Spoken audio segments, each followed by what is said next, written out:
दोस्तों नमस्कार, कैसे हैं आप? तो आज की क्लास होने वाली है पर्यावरण से संबंधित प्रश्नों के बारे में, जो प्रश्न बार-बार परीक्षाओं में पूछे जाते हैं और आने वाली परीक्षाओं में पूछे जाने की संभावना है दोस्तों। उन चुनिंदा प्रश्नों को हमने आज की क्लास में लिया है। चलिए देख लेते हैं, बिना वक़्त गवाए दोस्तों। हाँ दोस्तों, चैनल पे आगे बढ़ने से पहले जो भी भाई-बहन चैनल पर नए हैं, प्लीज़ चैनल को सब्सक्राइब कर लें और वीडियो पसंद आए तो वीडियो को लाइक करें, शेयर करें अपने दोस्तों तक और कमेंट करना ना भूलें दोस्तों। चलिए पहला प्रश्न देखते हैं, विश्व पर्यावरण दिवस कब मनाया जाता है? तो ये आपका प्रतिवर्ष 5 जून को मनाया जाता है, विश्व पर्यावरण दिवस।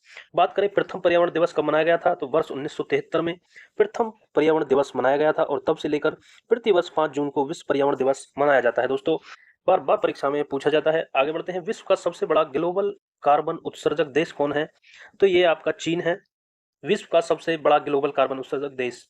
आगे बात करें, भूटान को विश्व का शीर्ष कार्बन नेगेटिव देश माना गया है, भूटान को।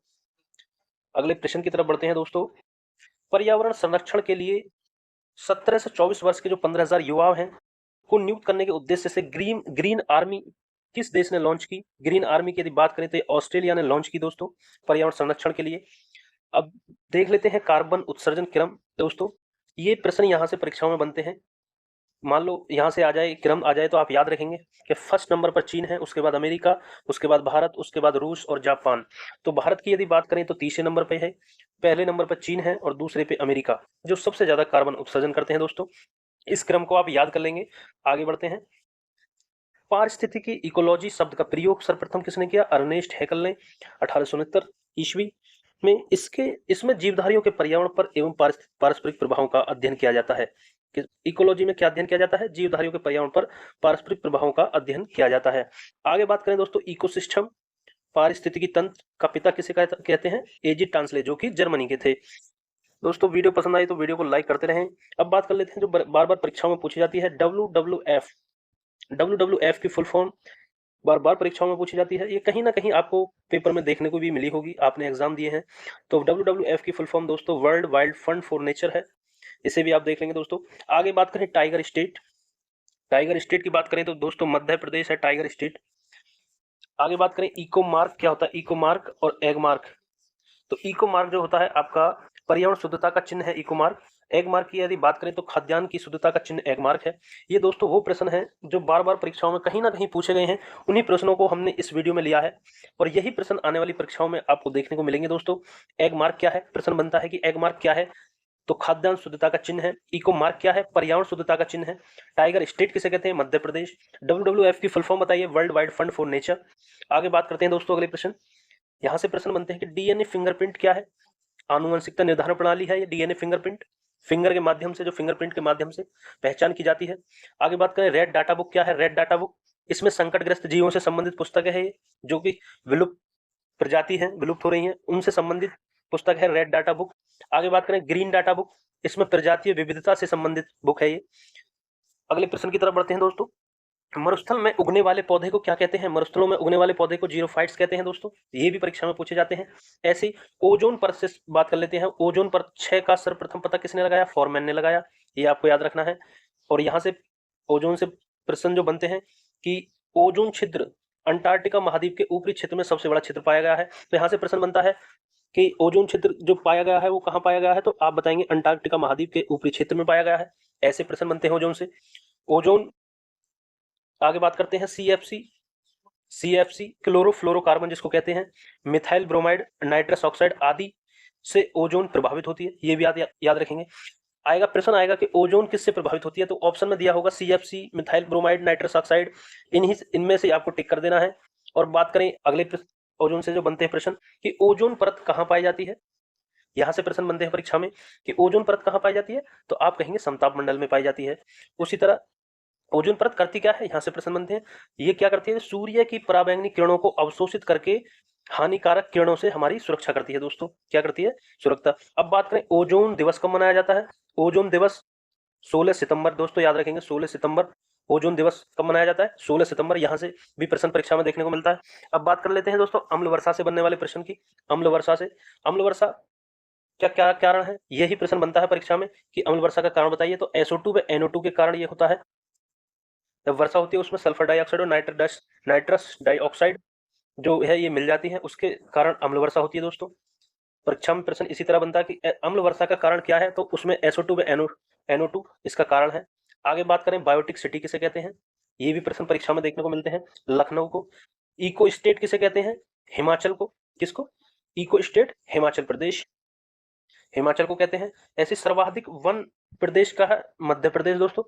ये प्रश्न कहीं ना कहीं आपको परीक्षाओं में देखने को मिलेंगे और मिलते रहेंगे दोस्तों। यही प्रश्न बनते हैं कि बायोटिक सिटी बता दीजिए लखनऊ, इको स्टेट बता दीजिए हिमाचल, सर्वाधिक वन प्रदेश कौन सा है, मध्य प्रदेश। अब बात कर लेते हैं ग्लोबल वार्मिंग के ऊपर। ग्लोबल वार्मिंग से बनते हैं क्या क्या, पृथ्वी के तापमान में होने वाली वृद्धि, ग्लोबल वार्मिंग। इसके लिए कौन जिम्मेदार है, ग्रीन हाउस गैसें जिम्मेदार है। कौन जिम्मेदार है, ग्रीन हाउस गैसें। अब ग्रीन हाउस गैसें कौन सी होती हैं ये देख लेते हैं।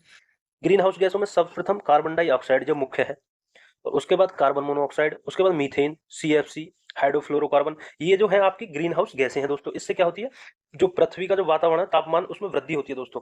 पृथ्वी के तापमान में वृद्धि होती है मतलब गर्मी एक तरीके से। अब देख रहे होंगे आप कि गर्मी हर बार बढ़ जाती है, पहले से ज्यादा तापमान जो टेम्परेचर है वो बढ़ता ही जा रहा है। तो इससे क्या हो रहा है, ग्लोबल वार्मिंग हो रहा है। उसके लिए जिम्मेवार कौन है, आपका carbon dioxide, carbon monoxide, methane, CFC, hydrofluorocarbon, ये सब जिम्मेदार है दोस्तों। यहीं से प्रश्न परीक्षा में बनते हैं। प्रश्न कैसे बनेगा कि निम्नलिखित में से ग्रीन हाउस गैस नहीं है, तो उसमें इन सब गैसों को दे देगा और उसमें एक ऑप्शन में लिख देगा ऑक्सीजन लिख देगा, तो उसमें आपको टिक लगा देना कि ऑक्सीजन हमारी ग्रीन हाउस गैस नहीं है।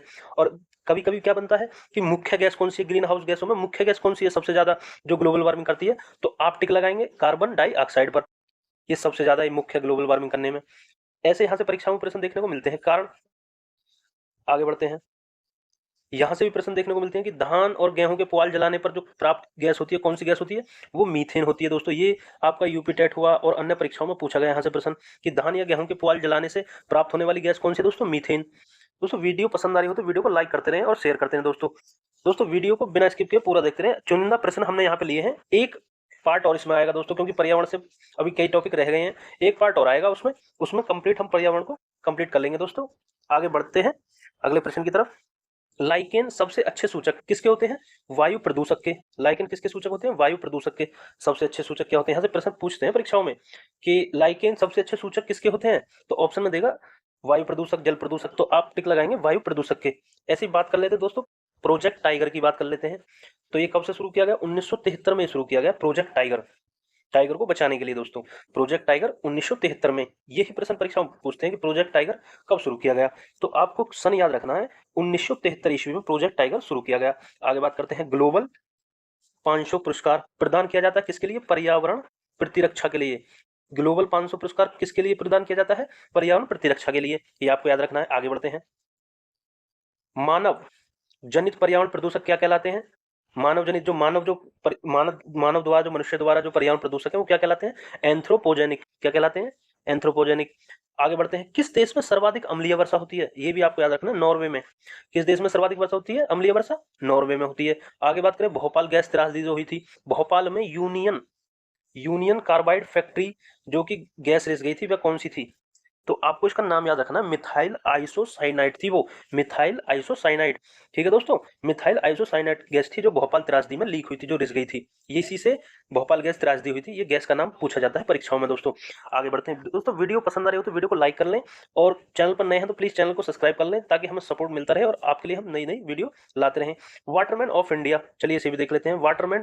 वाटरमैन ऑफ इंडिया, जल किसे कहा जाता है दोस्तों, Waterman of India, Rajendra Singh को कहा जाता है। किसे कहा जाता है, राजेंद्र सिंह को वाटरमैन ऑफ इंडिया कहा जाता है। अगले प्रश्न की तरफ बढ़ते हैं, बाहर पारिस्थितिकी तंत्र में उच्चतम पोषण स्तर प्राप्त है, किसको प्राप्त है, ये आपका सर्वाहारी को प्राप्त है।